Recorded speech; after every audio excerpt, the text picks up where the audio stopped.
Hello, welcome everyone who is joining us online today, and thank you for joining us for this briefing to create Australia's most recent research report, Soundcheck, Insights into Australia's Music Festival Sector. I'm Georgie McLean. I'm the Executive Director of Development and Partnerships here at Creative Australia, and I'm joined today by some colleagues from the research team and my music colleagues at Creative Australia, who I'll introduce you all to shortly. I'm also joined by Auslan interpreters Jodie Rogers and Kelly Haggie, who will be interpreting throughout. I'd like to start by acknowledging that we are dialing in from Creative Australia's offices here in Pyrmont on Gadigal land of the Eora Nation, and I pay my respects to the traditional owners of this place and their continuous relationship to storytelling. As we know, it's an intense time for the music festival industry at the moment with rolling cancellations. It's had a huge amount of attention in media and in public commentary, and there are a lot of unresolved questions. We won't be able to answer all of those questions today, but we hope we can shed some light on the unique dynamics of the sector and the current landscape through the research we are releasing.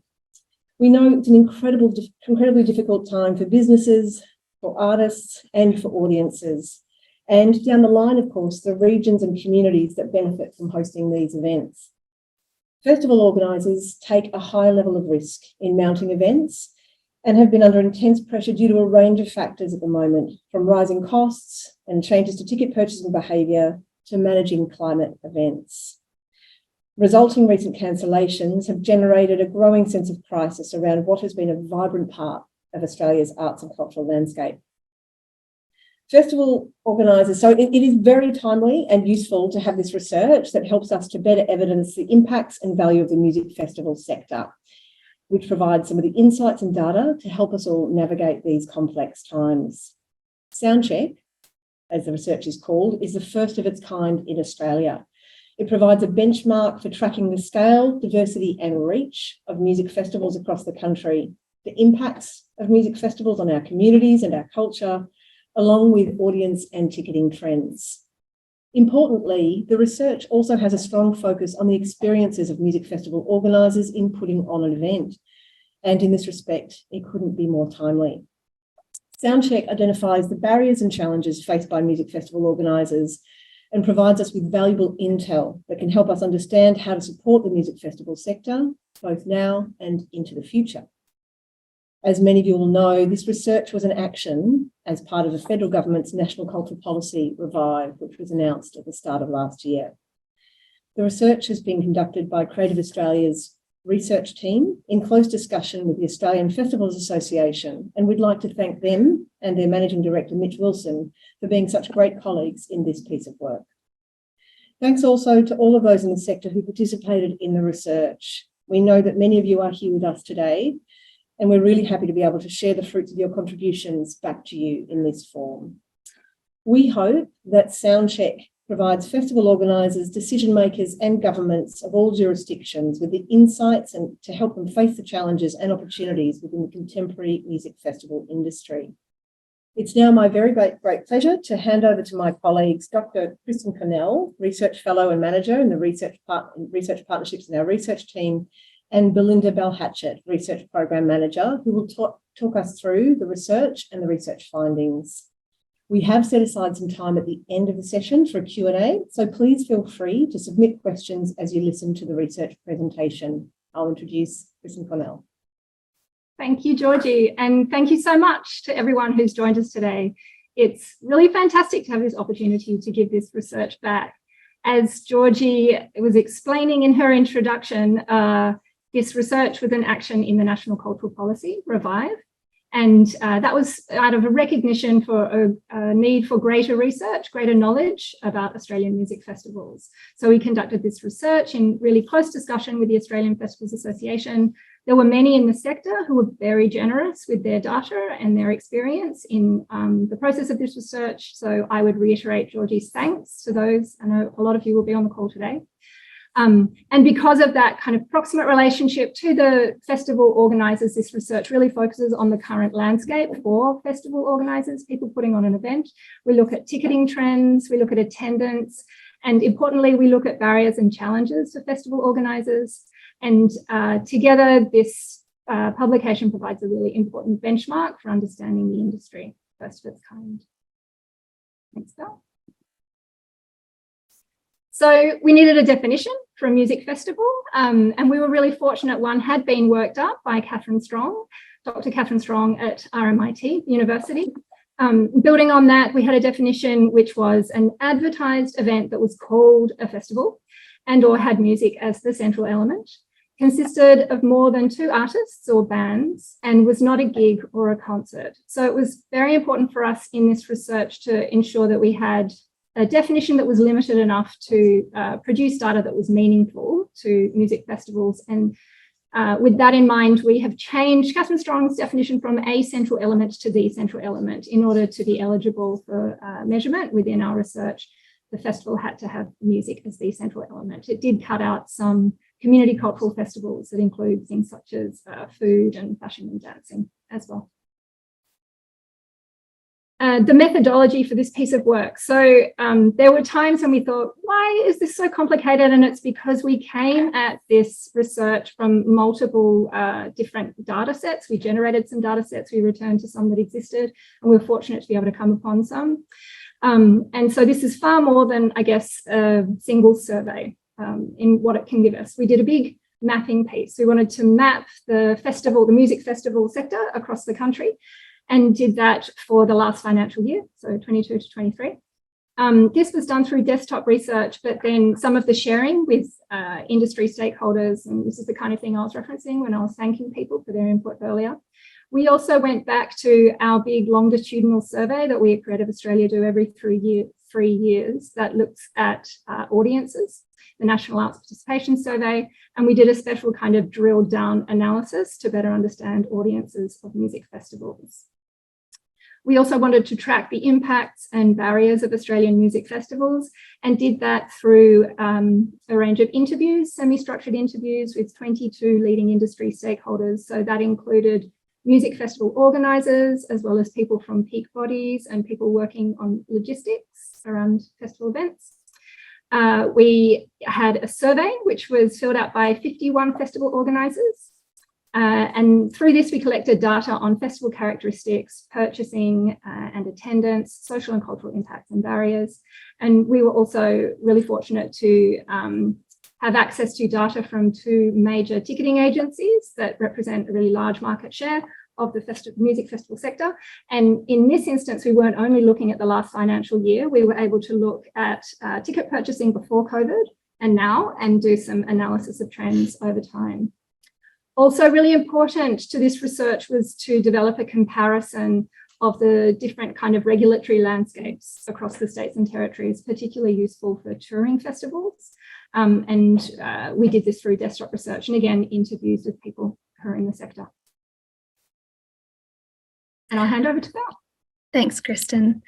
I'm going to walk you through some of our key findings at the moment, some of the more quantitative findings, and these are coming from the mapping that we did and also the survey that Kristen just mentioned.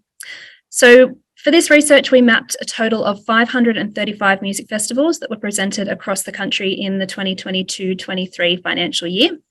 And you can see those on the map with the pins there. You'll notice that the highest concentration is in Victoria and New South Wales. They had 149 festivals each, which works out about 28% of the total number. And that works out to be about 1.5 music festivals for every day of the year.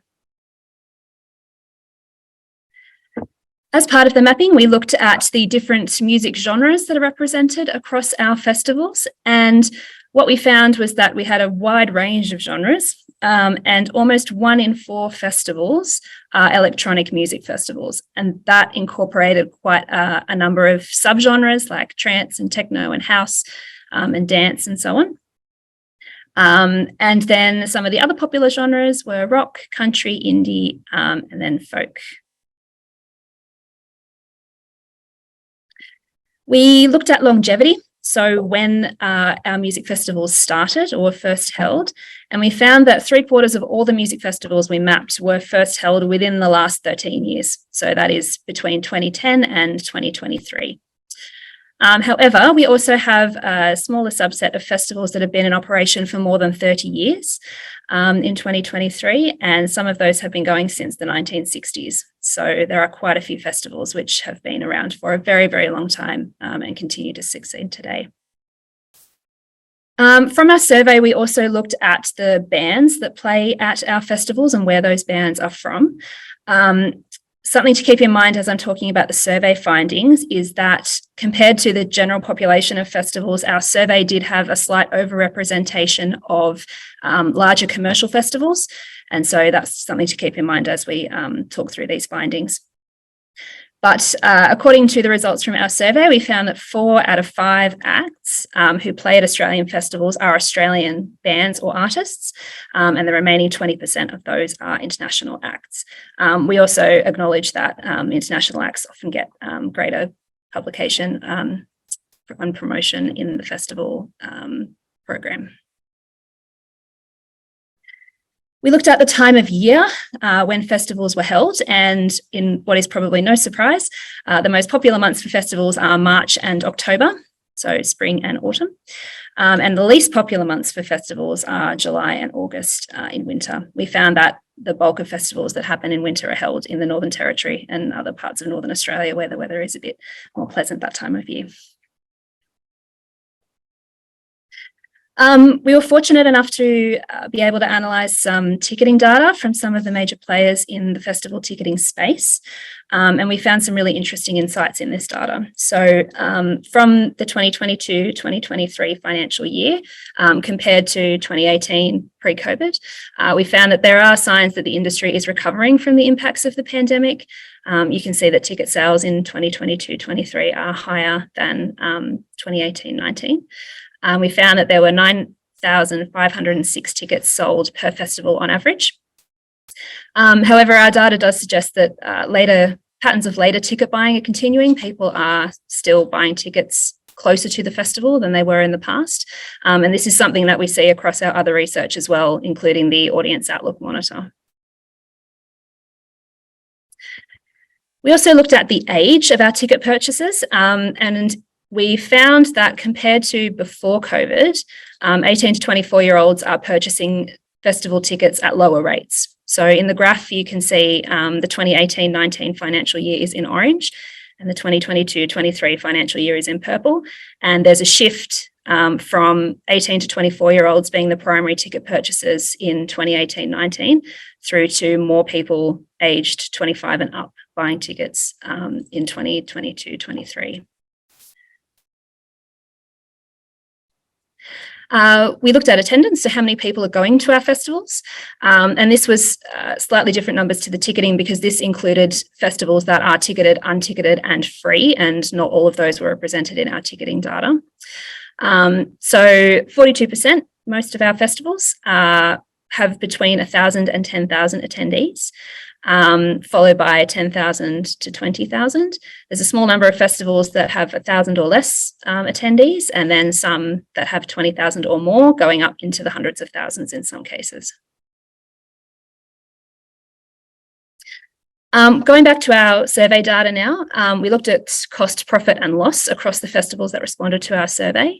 And we found that the average cost to run a music festival is approximately $3.9 million.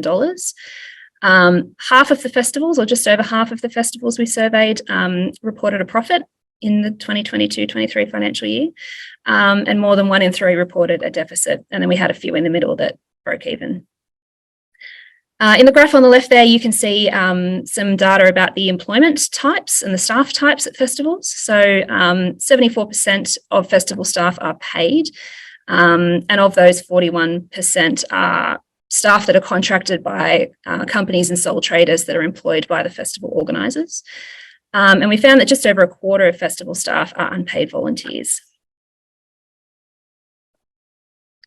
Before I hand back to Kristen to talk about some of our more qualitative findings, I'm just going to give you a quick demonstration of our music festivals dashboard, which is something that we have online to enable you to have a bit of a play with the data. It visualizes what we have in the report, and I'm going to give just a quick visual demonstration of what that looks like. So you can find this database on the website where the report lives, and it gives you the chance to drill down into various aspects of the data that we have in the report. So you can see the total number of festivals at the top, and then we have it broken down by state and territory, by geographic profile, so whether they're in major cities, inner regional, outer regional, or remote. You can break it down by genre or by the time of year. And then we have a map. This is sort of an interactive version of the map that I showed from the report earlier. And at the top here, there are different fields that you can use to drill down into that data. So to give you an example, I'm going to click down here, which is another way that you can drill down. And as you select the type of data that you want to see, the dashboard will update. So here I'm looking at all the festivals that happen in interregional Australia, and you can see that our genre list has updated. The vast majority of those festivals are country festivals, and then we have folk and rock. Whereas if, for example, we're looking at major cities, that's where most of the electronic festivals are held. So I won't go into a huge amount of detail with this now. It was available on our website, and we encourage you to have a look if you're a visual data kind of person and you want to have more of a play with the data that we've collected for this project. I'll just go back to our presentation and I will hand back to... Just while you're doing that, Belinda, thanks so much for that. And it's such an amazing tool, that dashboard. I just want to remind everyone to please put your questions in the Q&A function. I know there's been a couple of hands that have gone up. Given the volume of people on this call, we won't be able to throw to people directly for questions, but we are working through as many of the questions we can via the Q&A function. Thanks to everyone who's already put questions in there. Thanks, Kristen. Thanks both. So yes, as I was saying earlier, we have these different methodologies, and so Bella's talked you through a lot of the findings from the mapping and the survey and the analysis of ticketing. Here we'll look at some of the qualitative material. Some of this came through the survey as well. So here we're looking more closely at impact. So organisers were asked to nominate the top 3 strengths of their festival, and coming out at number 1 was the supporting of local tourism. So just over half of festival organisers pointed to this. And then, as I pointed out at the beginning, we have a whole lot of really beautiful qualitative material from our interviews. Here's just an example of the kind of thing that you see in this report alongside the supporting of local tourism. So our regional town, that's there to de-identify, has a population of 2,000 people, but for 5 days it has a population of 12,000 people. It's obviously a really popular camping spot for public holidays and school holidays and stuff like that. But this is a bit different. It's an off-season hardcore injection of funds into the fuel station, the supermarket, and pubs and cafes and stuff that they wouldn't otherwise see. It's to the tune of millions each year in regional economic impact, which is pretty incredible. Coming out number 2 in the survey of festival organisers in terms of impacts was the creation of a sense of community among festival goers. So 45% of festival organisers ranked this in their top 3 strengths. And here's a really beautiful quote that kind of hints at some of the audience experiences. So a festival organiser said, "I know quite a few girls and women now who are called Meredith after the festival. And parents have written to say they've had a baby called Goldie, named after Golden Plains. Tattoos, heaps of tattoos, asking to get married there, people asking to get buried there, or have their ashes get there, or have a memorial there." So as you'll see when you look at the report, we have some of these quotes kind of woven into the findings from the survey. And then a third impact, number 3, from 41% of festival organisers, was the identification of how their events create employment opportunities for locals. And then going back to the survey data, we can see that on average, 57% of music festival employees were locals. That is, they're people from the local government area in which the festival was held. So an example of kind of voice here is that there is a whole gig economy that festivals create, you know. We engage with, I think it was over 350 small to medium businesses, Australian businesses, everything from permitting to advisory to companies that we just engaged to work on the festival. And we created something like 5,000 full-time, part-time and casual jobs across the entire planning, pre-event, post-event and on-ground campaign. We also asked people to think about the objectives, to identify the drivers and reasons that they were putting on a music festival. And the one that came out on top was the promotion and support of the Australian music festival industry, with almost 30% of festivals ranking this as their most important objective. Second to that was the promotion of a community identity, such as First Nations or LGBTQA communities. 22% of festivals ranked this as their most important objective. And for 47%, it was in the top 3. And then the third one was to provide career development pathways for artists at 20%. So the quote here speaks to that. I think for artists, it's a way of getting seen on a larger scale. There's the pubs and clubs and whatever, but that's quite limited. And that doesn't really get you interstate. I think for us, well, it's massive for them. It's how they make or break it. So interesting too, just before we move on, actually, Belle, if we think about the impacts that were identified by the festival organisers and the objectives, it's really interesting to note that the music festival organisers go into this game to promote and support Australian music, to promote a community identity, to provide career development pathways for artists. And then there are these secondary benefits, which are identified as being of benefit to the local economy, to tourism, and to jobs in the local area. Very much. Barriers and challenges. So here we've identified those barriers and challenges that were rated as having a severe or major impact. So that's the first kind of 2 shades in this chart.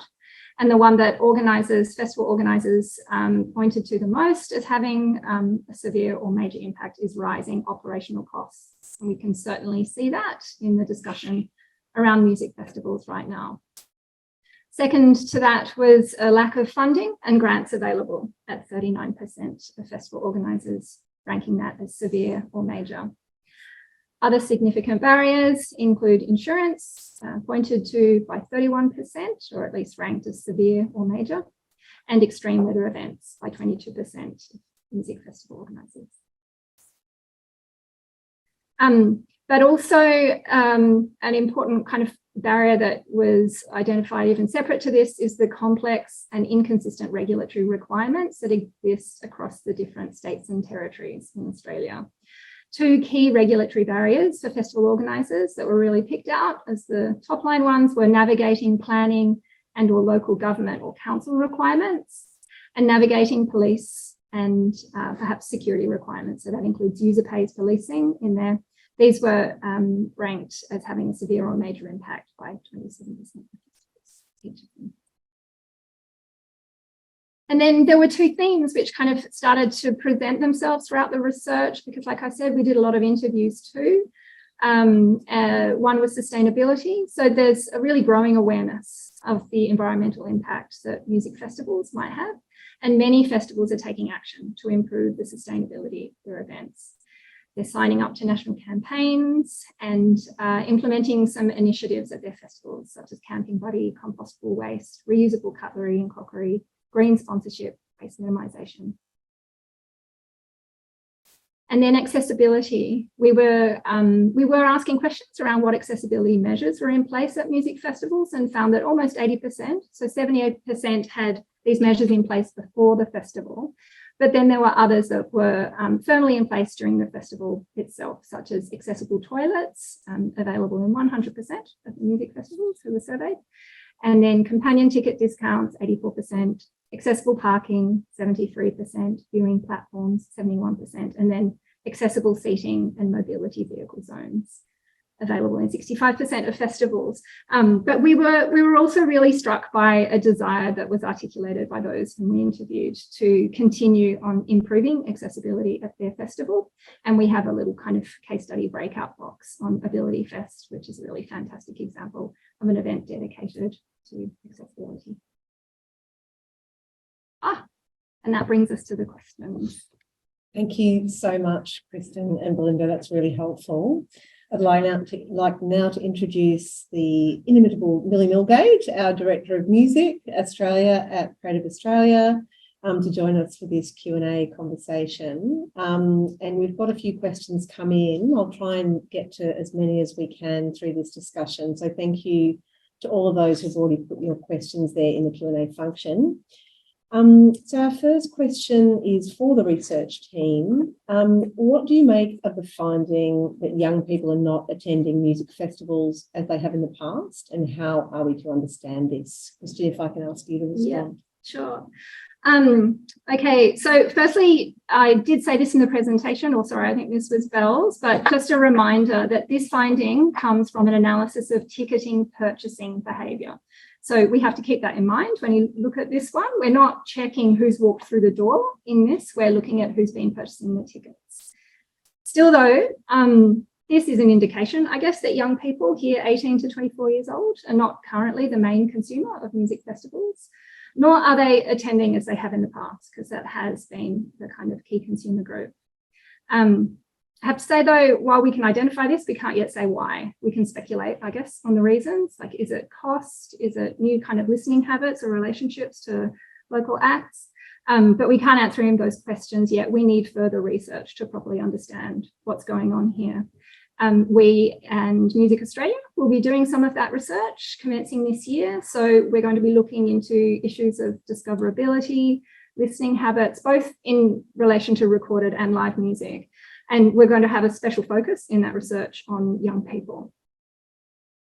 Brilliant. Thank you, Kristen. There's a follow-on question here, well, that kind of relates to ticket purchasing behaviour. It says, does the research show that COVID-19 has created a kind of vicious cycle whereby people are holding off buying tickets, but then festivals are having insufficient ticket sales within a certain time frame, leading to cancellations? I'll ask you to respond if you can from the research, Kristen. Okay, so we have found that there's an overall trend, and it's also within the arts more generally, towards later habits of later ticket purchasing. And we did notice this here, but you can see in that kind of tracking of ticketing analysis over time that that is starting to correct itself. That is a kind of isolated finding, though it isn't necessarily set up in a causal way to some of the responses from the festival organisers, I guess, in how they might be taking on the risk that would come from those later habits of ticket purchasing. So I guess our research doesn't necessarily point to a causal link between the cancellations and the later ticket purchasing habits, but we do know that it would add to the risk that a music festival organiser would have to be taking on, and then they have to make those decisions. Millie, did you want to comment on that one as well? Yeah, and I would think from the time the research showed those findings, things are just changing by the day. So I think even since then we've seen cancellations of major festivals, and I would suggest that absolutely the more festivals that cancel, the more hesitation there is. Yeah, that's a real kind of vicious cycle, yeah, definitely. as the questioner asked. Yeah. So could we talk a little bit more about the questions come in about the impacts of festivals for regional areas? Obviously, there's quite I think you said a third of festivals in regional areas. Could you give us some insights on that? Yeah, absolutely. Are you okay if I go with that, Belle? Go ahead. So I guess we went into the research with some understanding already of the relationship between arts events or arts tourism and regional development, or regional tourism, sorry. In 2018, we put out a report called Domestic Arts Tourism Connecting the Country, and we draw on some of this in our framing for the research. An estimated 3.5 million people took a day trip to see a music festival or other cultural event, as identified in that research, and then 3.3 million of those 3.5 stayed at least one night in the local area for the event. So we know that music festivals and other arts events, they generate tourism expenditure and additional income for local businesses. But then with Soundcheck, we've been able to get a little bit closer to understanding this relationship between the regions and music festivals more specifically.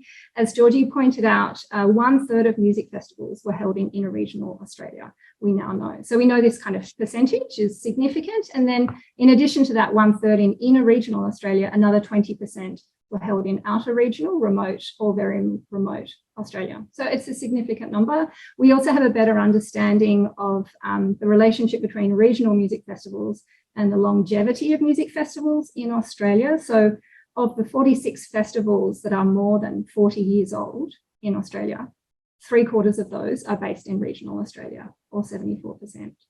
They're also more likely to be the multi-day festivals as well. So yeah, we have this new data, and as I said in the presentation, 53% of festival organisers say that a key strength of music festivals is that they support local tourism. So we're adding to that with kind of more specificity, I guess, now with this particular report. Thanks, Kristen. There's a couple of people who are asking about employment. Obviously, employment's a really important factor here in the region, 57% employing people locally. Several in the chat have asked whether the data on employment includes artists themselves as well as crew, etc. If it does, we can't break it down to that level of granularity. Right. Millie, do you want to talk at all about the impact on artists of the current situation, maybe, as a way of kind of thinking about the context of that question? Yeah, I mean, I think the context for the Australian artists is huge. And I think what's become really apparent with this research is just the way in which we're dealing with an entire ecology. So when we see things happen with one area, its impact on every other part of the business is pretty significant. So certainly for artists, the role festivals have played in their career trajectory forever is significant. So I think, that impact is really significant. I think it was Olympia that was featured on the 730 report. And just to hear artists talk about what it means to be playing in front of festivals and that exposure to an audience that otherwise would never have seen them, to have that taken out of the equation, when they really rely on it to build those careers, is having an impact. I think the report quotes a case study too of Tash Sultana, doesn't it? And how incredible it was for her and her career to suddenly do so well in the festival environment, and it really kind of set her off. Oh, absolutely. And you'll see, I think one of the first things an artist will do will be updating their bio and their EPK and really identifying that they have played or been programmed onto a festival. It's a real measure of where an artist sits. And it certainly also reflects how they could be seen globally. We've got festivals here that are really meaningful. So, again, all of that for artists is essential. Excellent. So we've got some questions. Okay, this is another one potentially for you, Millie. Do you think there are too many festivals and buyer fatigue is having impact, as well as access to exclusive acts, given there are so many festivals and venues, acts are playing at lots of locations? Yeah, look, I think the idea of where and how many in the programming of festivals is a really interesting one. If people are interested, there was a great podcast I listened to. It came out on Thursday called Trappier, and it looks at music and culture. And they were exploring the effects of, those headliners at Coachella and a number of really prominent US festivals. So I don't think it's something that's limited to Australia. In terms of oversaturation, yes, we've got a number of 535, but I do think, and you can see from the genre breakdown, there are multiple types. So there's definitely, festivals that would be considered much more community-based, local festivals that have, played a role in those local communities forever, very genre-specific festivals.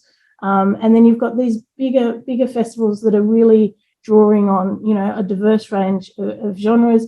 They're multi-day. I don't think there's too many. I think, we're going to make choices. I think audiences are making choices as to the ones they'll go to. But it's certainly how can they be sustained is probably the question. Absolutely. Yeah.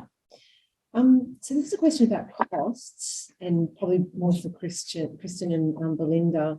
Does the report provide examples of increased costs, for example, health services, user-pays policing and insurance? Do you want to take that, Belle? Yeah, I can take that one. Not specific examples, as in we didn't do research into what the average costs are or anything like that.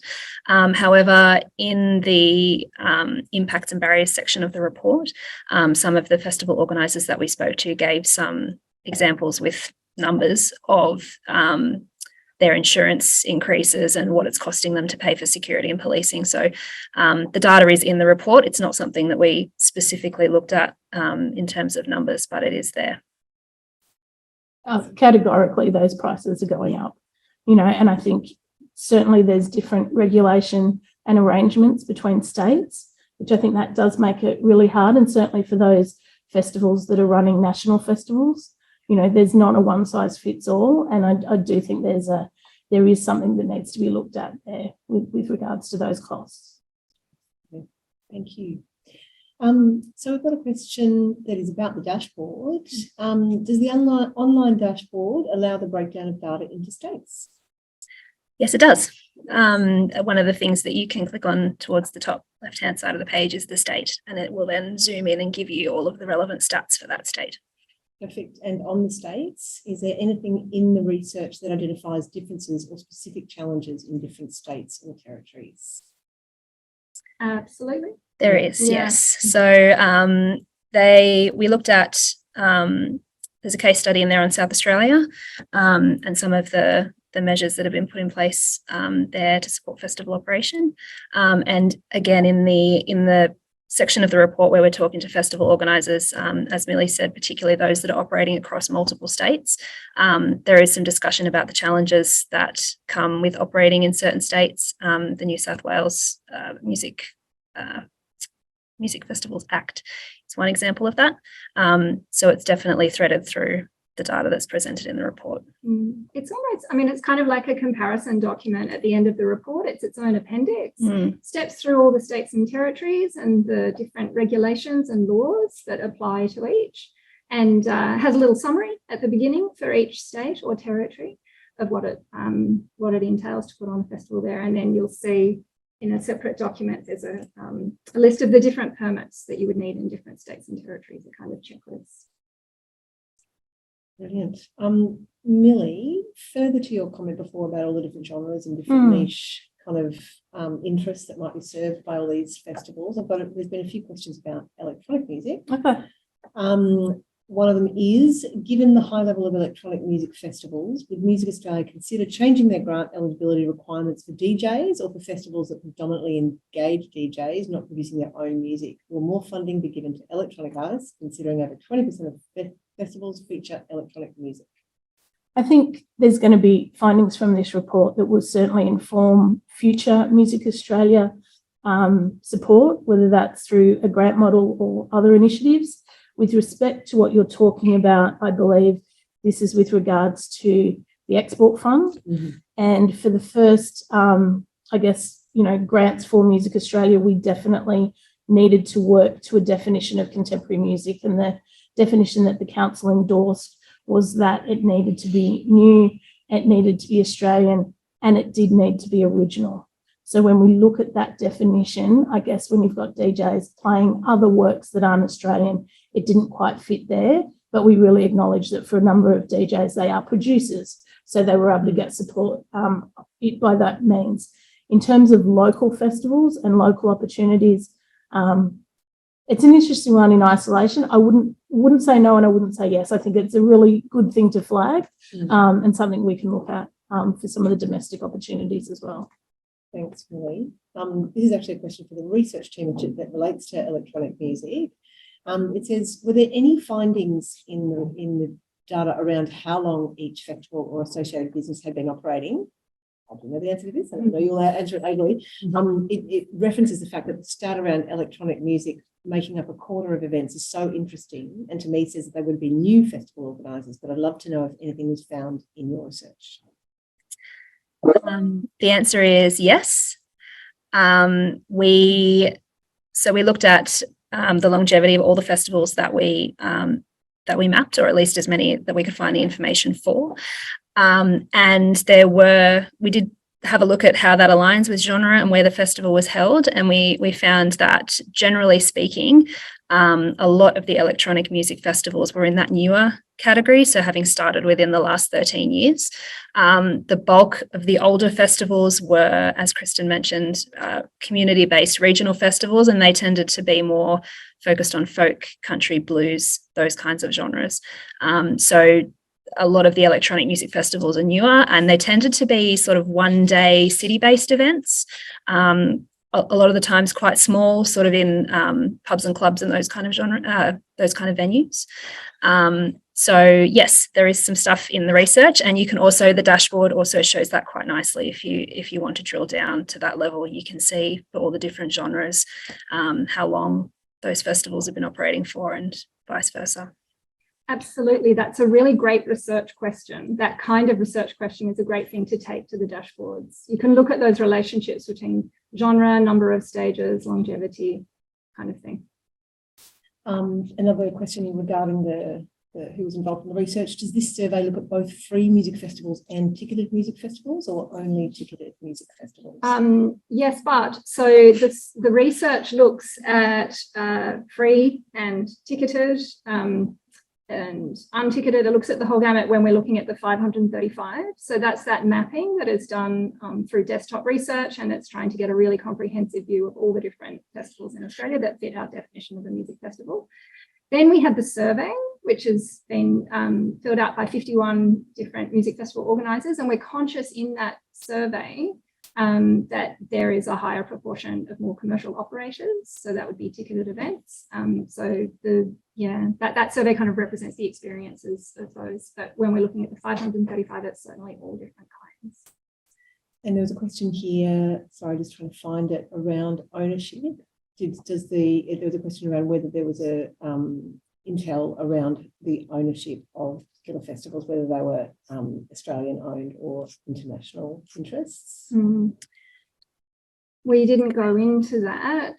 And certainly when we're looking at the survey, where we're getting responses from a lot of those commercial operators, it's de-identified data. It's really important that that's not identifiable. So I guess no, sadly. One more genre question. Did we find any specific differences between classical music festivals and contemporary music festivals in research? Was there anything kind of observable that came out?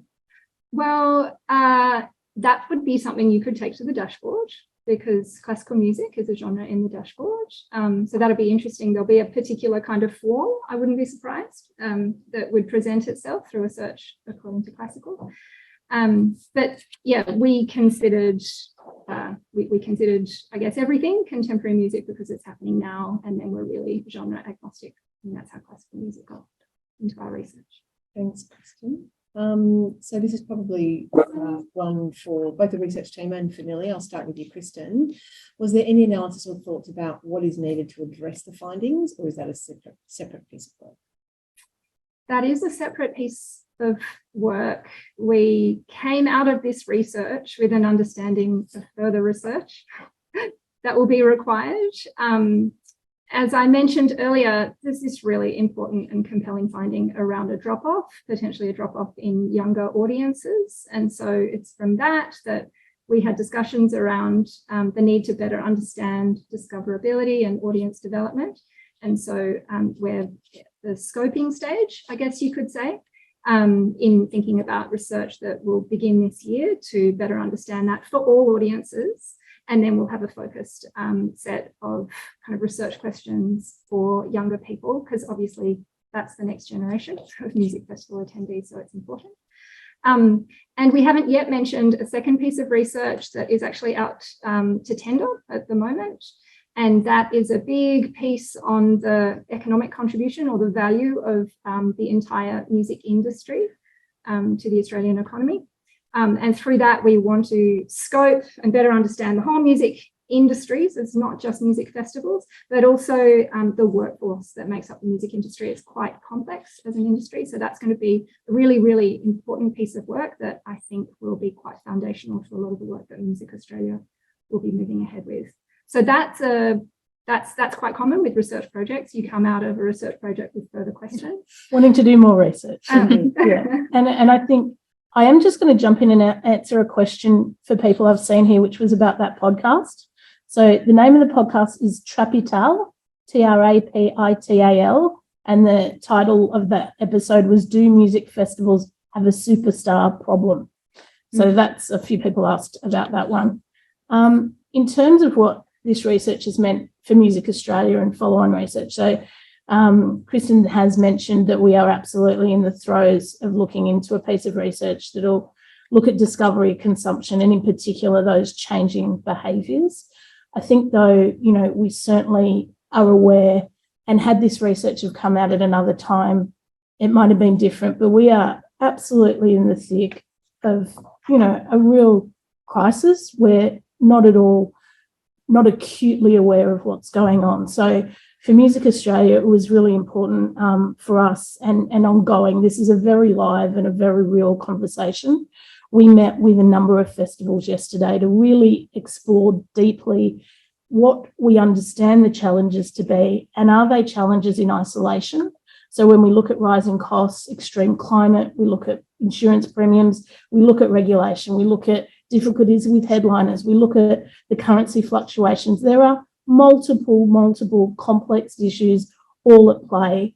And would it be different if we had one or two of those in isolation? Or are we really at a breaking point because they are just compounding? So spending that time with the sector, spending that time hearing and listening to festival organisers and letting them really share with us their insights and some really generous feedback into what they believe is going on has been vital.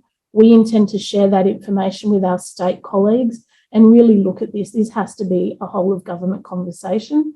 We're just moving through it right now. So I think what the research has done has certainly sparked, where things are at, to have the scope and really a sense of the scale and the diversity of the festival sector has been fantastic. And hats off to the research colleagues here, because I think the work is really tremendous. And I really think it's set the bar for us to kind of keep going, but it is crucial. And I think for the Music Australia Council, we're looking into this really seriously. Thanks, Millie. Really appreciate that. And certainly very front of mind for everyone. Yes. Yeah. So we're coming to the end of the time we've allocated for Q&A, and I think we've got through many of the questions, of course not all, given how many people are online. So thank you everyone who's participated. Just a final question here that is quite a lovely one in some ways. How can audiences help? How can we support the music festivals we love? Millie, I might look to you for that one. Look, I think if you've got any remote interest in going to a festival, please buy early and please buy often. I think for the organisers to really just get those sales up front just helps with their decision making. I know that's hard. I know costs are hard, but I think, really that would be, the best way to, help support your favourite festival. And then certainly, just constantly supporting Australian music is what we want to see. The more Australians buying, listening to, subscribing to, purchasing merchandise at all levels is going to be valuable. But I think for those festivals, as an audience, if you can really commit to those, events, maybe choose fewer events, but really, commit to them up front, I think that would help. Thanks, Millie. And of course, as everyone's mentioned today, there will be further exploration and additional research that we'll be producing over the coming months, and of course, some very live ongoing conversations about next steps here. I'd like to take this moment to thank Millie and Kristen and Belinda for their extraordinary work in pulling all this together. The research team have been working, as we said, with the Australian Festivals Association in pulling together this work, and it's really important foundational piece to help us understand this very important part of our arts and cultural landscape. So we encourage all of you to have a look at that dashboard. I think we have shared the link to that in the chat. It will be available with the research, which went live at 2:00 today via the Creative Australia website. So please, we encourage you to have a deep dive into that. If you have follow-up questions, you can reach out to us at Creative Australia. We know that this is an area of intense focus at the moment. So thank you all for joining us today. Apologies if we didn't get to your question. You probably see there that there's, just under 400 participants throughout the conversation, so we couldn't get to everyone, but we really hope we were able to address some of your questions, and we hope that some of these insights have given us a deeper understanding of a really important part of our sector. So thanks everyone for joining us today, and thanks to my colleagues for the work that they've brought to bear and to share with everyone this afternoon. Thanks everyone.